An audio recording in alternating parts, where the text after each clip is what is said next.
Correct. Ang goal kasi namin sa Certified Voice Artist Program is to, number one, promote voice acting as an art form. Yun. Second, to use your voice to create positive social change. Yun.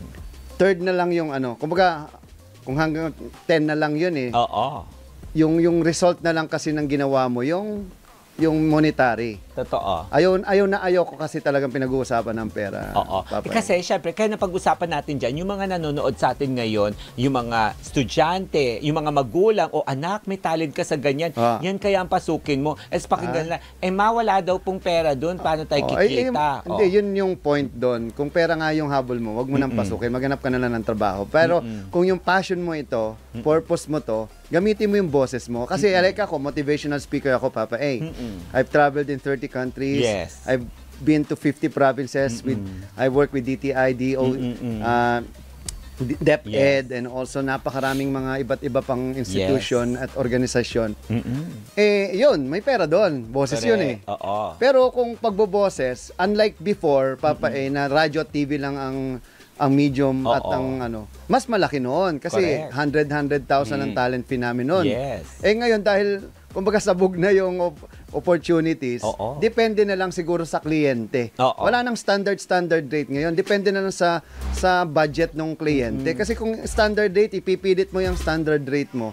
Kung yung budget naman ng kliyente maliit, di wag mong tanggapin. May tatanggap namang maliit dyan eh. At the end of the day, depende yan kung anong purpose mo, saan mo gagamitin yung boses mo. Lalong-lalo na ngayon, Papa A, may AI na.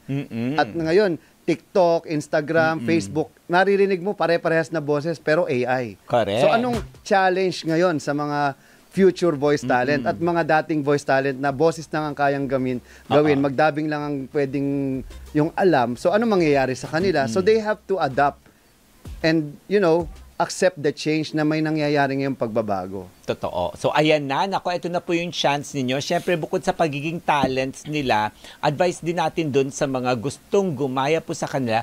Baka yun nga, gusto nyo mag-pursue ng professional career muna sa mga kurso na gusto nyo pundahan. Kasi kunwari, nurse kayo, engineer, architect, pwede nyo gamitin yun. Pero may extra talent kayo sa voicing. On the side, yun ang side hustle ninyo. Tama hindi po. mawala Kaya nga yung passion nyo. Yes. Hindi naman full-time. Hindi ito yung bread and butter ninyo. Not unless magtayo ka rin ng kumpanyan tulad namin. Kami, kumbaga, isa to sa mga aside from that, I have other businesses. I have Makati Halo-Halo, yung pinaka-special na halo-halo sa Makati. Yan, mga ganon. Gawa kayong business. Kasi pag binisnes mo to, matutulad ka lang din sa iba na naghihintay na lang ng project. Kasi kung hindi sa'yo ang kumpanya, hindi ikaw magkikreate, mag-wait ka lang na tawagan.